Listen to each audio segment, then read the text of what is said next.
পাকিস্তানের একজন নারী আয়েশা কুরাইশি নারী পাইলট, ওই ভারতের বড় বড় যুদ্ধ বিমান যখন পাকিস্তানের আকাশে উড়েছে, এই মহিলা পাইলট আয়েশা কুরাইশি ওই যুদ্ধ বিমানকে ধ্বংস করে ভূমির মধ্যে ভূপাতিত করে ফেলেছেন, ধ্বংস করে ফেলে দিয়েছেন। বলেন আল্লাহু আকবার। একটা মহিলা পাইলট, কি তার শক্তি, কি তার ইমানি জজবা, আকাশের মধ্যে প্লেনকে ধ্বংস করে মাটির মধ্যে ফেলে দিলেন। চতুর্দিক থেকে মুসলমানেরা আল্লাহর তাকবীর দিয়ে, আমরা যদি নারাই তাকবীর স্লোগান দিয়ে সুন্নতি তরিকায় প্রসব করতে পারি, ওই প্রসবের ছোটে ভারতের ওই ধুতি পরা দাদারা সাগরে নিমজ্জিত হতে বাধ্য হবে। বাংলাদেশের মহিলারা আজকে নারী সংস্কার কমিশনের নামে কেমনে হিজড়েদের অধিকার দেওয়া যাবে, পতিতাদেরকে শ্রমিকের অধিকার দেওয়া যাবে, স্ত্রী কেমনে স্বামীকে ধর্ষণের মামলা দিতে পারবে, এই নিয়ে গবেষণা করতেছে। আর পাকিস্তানের আমার বোনেরা যুদ্ধ করে ভারতকে হারিয়ে দিচ্ছে। আর প্রথম আলো ডেইলি স্টার পত্রিকার মধ্যে নিউজ করে যে বাংলাদেশ ধ্বংস হয়ে গেল ও পাকিস্তান ধ্বংস হলো, নারীর কোনো অধিকার নাই। অধিকার মানে শুধু শরীরের পোশাক খুলে উলঙ্গ হয়ে ঘোরা নয়, অধিকার মানে হলো জালেমের জুলুমের বিরুদ্ধে নারী হয়েও প্রতিরোধ গড়ে তোলা। পাকিস্তানের একজন নারী আয়েশা কুরাইশি নারী পাইলট, ওই ভারতের বড় বড় যুদ্ধ বিমান যখন পাকিস্তানের আকাশে উড়েছে, এই মহিলা পাইলট আয়েশা কুরাইশি ওই যুদ্ধ বিমানকে ধ্বংস করে ভূমির মধ্যে ভূপাতিত করে ফেলেছেন, ধ্বংস করে ফেলে দিয়েছেন। বলেন আল্লাহু আকবার। একটা মহিলা পাইলট, কি তার শক্তি, কি তার ইমানি জজবা, আকাশের মধ্যে প্লেনকে ধ্বংস করে মাটির মধ্যে ফেলে দিলেন। আল্লাহু আকবার বলবেন না? ভালো করে বোঝেন, ভারতের সংখ্যা বেশি হতে পারে, অস্ত্র বেশি হতে পারে, শক্তি বেশি হতে পারে, কিন্তু তাদের মনে কোনো ইমানি শক্তি নাই। আমরা যুদ্ধ করি, পাকিস্তান যুদ্ধ করতেছে, কোনো ভয় নাই, বাঁচলে গাজী মরলে শহীদ, গাজওয়াতুল হিন্দ, আমরা জান্নাতে যাব। আর ভারতের সেনারা যুদ্ধ করতেছে আর মনে মনে চিন্তা করতেছে মরে গেলেই বিপদ, আগুন দিয়ে পোড়া হবে। কতক্ষণ নাগা কেন হিন্দুরা মরে গেলে কোথায় পড়ে? আজকে আলহামদুলিল্লাহ আমরা শ্রেষ্ঠ ধর্ম পেয়েছি। মানুষ যখন মরে যায়, আমরা মরে যাওয়ার পরে লাশ, একটা লাশের কত সম্মান, মানুষ দোয়া করে জানাজার নামাজ পড়ে কবরের মধ্যে ফেলে দেয়। আর হিন্দুরা মরে গেলে চন্দন কাঠ দিয়ে সাজায়া, আপনার তেল দিয়ে ঘি দিয়ে আগুনে পুড়ে ফেলে দেয়।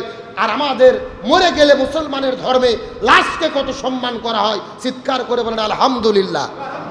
তাহলে যে বিষয় বুঝতে চাইলাম, পাকিস্তানের সেনাবাহিনীর মনে কোনো ভয় নেই, এদের অন্তরে ইমানের শক্তি, বাঁচলে গাজী মরলে শহীদ। আমাদের কোনো টেনশন আছে? এই জন্য ভয় পাওয়ার কোনো কারণ নেই।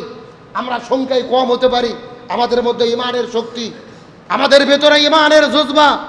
সুতরাং ভারত পাকিস্তান যুদ্ধ তো শুরু হয়েছে, পাকিস্তান, আফগানিস্তান, তাজিকিস্তান, কাজাখস্তান, বাংলাদেশ, আশেপাশে যত মুসলমান দেশ রয়েছে, আমরা যদি একতাবদ্ধ হয়ে জালেমের জুলুমের বিরুদ্ধে লাগতে পারি, অস্ত্র ধরার দরকার নেই।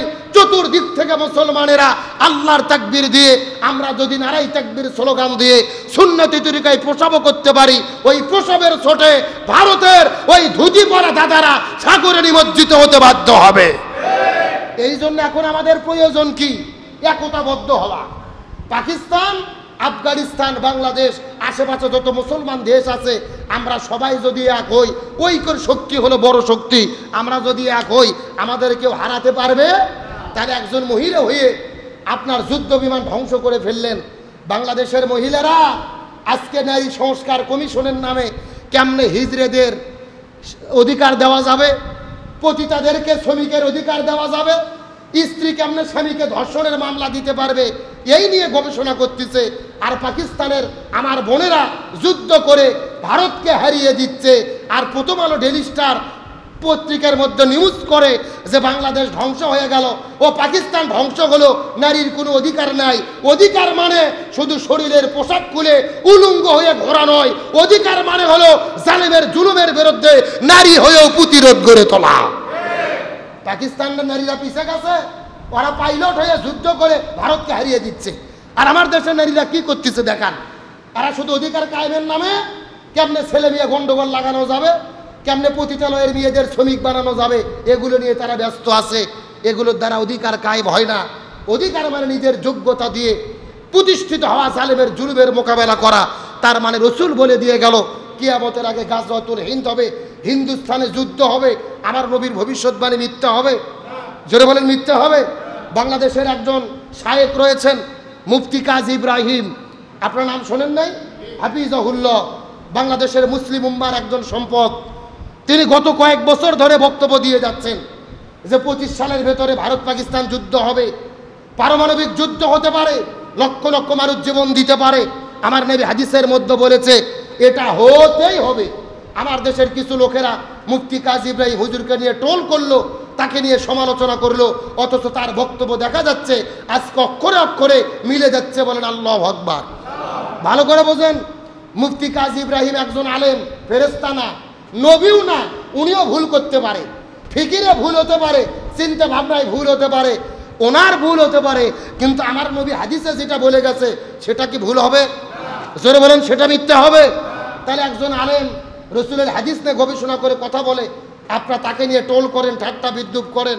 ভালো করে মনে রাখবেন, আমার নবী যে হাদিসে বলেছে কোরআন হাদিস নিয়ে যদি কেউ গবেষণা করে, ফিকির করে, যদি ভালো কিছু উৎপাদন করতে পারে তাও সওয়াব পাবে, আর ফিকির করতে গিয়ে গবেষণা করতে গিয়ে যদি ভুল করে তাও সে সওয়াব পাবে। সুবহানাল্লাহ বলেন।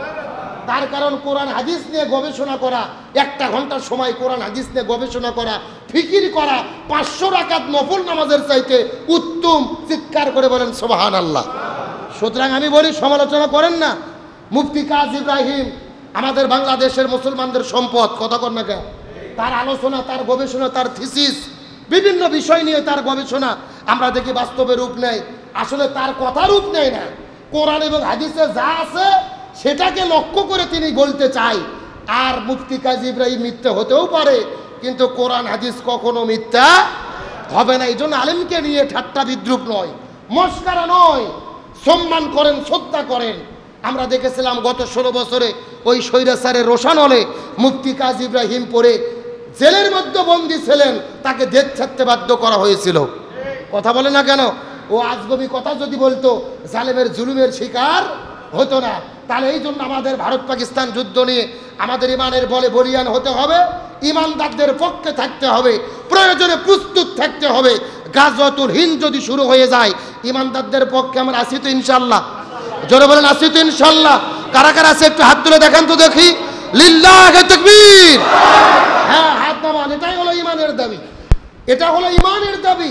আপনি ওখানে পারেন, তাদের পক্ষে আমরা আছি, অন্তত এটাও যদি স্বীকার করি, কালকেই যদি মরে যাই, এই ওসিলা আল্লাহ আমাদের জান্নাত দিতে পারে ইনশাআল্লাহ বলেন। তাহলে আমি বলতে চাচ্ছিলাম রবের 5টা অর্থ। প্রথম নম্বর অর্থ হলো রব অর্থ কি?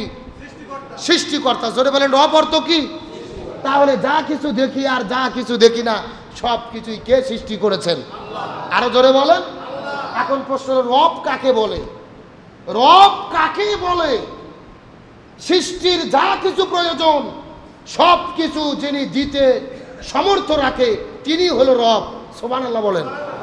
সব কিছু যিনি দিতে সামর্থ্য রাখে, সব কিছু যিনি বুঝতে সক্ষম, সব কিছু যিনি করতে সক্ষম, সব কিছু যিনি অনুধাবন করতে সক্ষম, সব সমস্যার যিনি সমাধান দিতে সক্ষম, তিনি হলো রব। চিৎকার করে বলেন না সুবহানাল্লাহ। আমার প্রিয় বন্ধুগণ, মুসলমান ভাইরা, গভীর মনোযোগ। আমরা যে কোনো বিপদের মধ্যে পড়ি না কেন, চিৎকার করে বলেন তো দেখি, বিপদ থেকে যিনি আমাদেরকে রক্ষা করতে পারেন তিনি কে? আরো জোরে বলেন। এই তামাম পৃথিবীর মধ্যে আসমান, জমিন, গ্রহ, পর্বত, নক্ষত্র, জ্যোতিষ্ক মণ্ডলী, চতুর্দিকে যা কিছু দেখতে পারে, মানুষের মনের কথা, আবেগ, অনুভূতি, কেউ বুঝুক আর না বুঝুক, একজন যিনি বোঝেন তিনি কে? আরো জোরে বলেন। রব মানে বলেছিলাম রবের প্রধানত অর্থ হলেন 5টি। 1 নম্বর সৃষ্টিকর্তা, 2 নম্বর হলো পালন কর্তা। আমাদেরকে এই যে জন্মগ্রহণ করার পর থেকে আজ পর্যন্ত জমিনের মধ্যে বেঁচে রয়েছি, আমাদেরকে বাতাস দিয়ে, খাদ্য দিয়ে, চতুর্দিক থেকে সব কিছু প্রয়োজন মিটায়া যিনি লালন পালন করেছেন তিনি কে? আরো জোরে বলেন। না, লালন পালন কে করছে? আমাদের পিতা মাতা। হ্যাঁ, অনেকে কিন্তু যদি প্রশ্ন করা হয় যে আপনাকে লালন পালন কে করে, বলবেন হয় বাবার নাম বলে, নাই মার নাম বলে, দাদার নাম বলে। আসলে প্রকৃত পালন কর্তা কে? আর জোরে বলেন। আমার প্রিয় বন্ধুগণ, মুসলমান ভাইরা, গভীর মনোযোগ লক্ষ্য করুন। আপনি যদি বলেন আমার বাবা মামাকে লালন পালন করেছে, আমি প্রশ্ন করতে চাই, আপনার বাবা মাকে লালন পালন করেছে কে? আরো জোরে বলেন। আবার তাদের বাবা মাকেও লালন পালন করেছে কে? যদি দুনিয়া বাদ দেন, আপনি যখন মায়ের গর্ভের মধ্যে ছিলেন, ছেলে এবং মেয়ে, বাবা এবং মা, স্বামী স্ত্রী যখন মেলামেশা করেছেন, শুক্রাণু ডিম্বন একত্রিত হওয়ার ফলে মায়ের গর্ভের ভেতরে আপনি আমি যখন কোনো কিছুই ছিলাম না, ওই জায়গার মধ্য থেকে সন্তান হিসেবে আমাদের মায়ের গর্ভের মধ্যে লালন পালন করেছেন কি? আরো জোরে বলেন।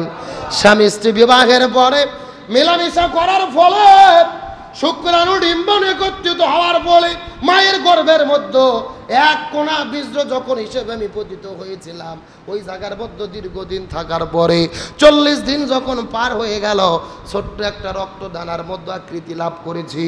তারপরে কয়েক মাস চলে গেল, সেখান থেকে গোস্ত হইল, হাড় মাংস হলেন। সেই জায়গার মধ্যে আল্লাহ তাআলা রুহুটা আমাকে মায়ের গর্ভের মধ্যে ঢুকিয়ে দিলেন।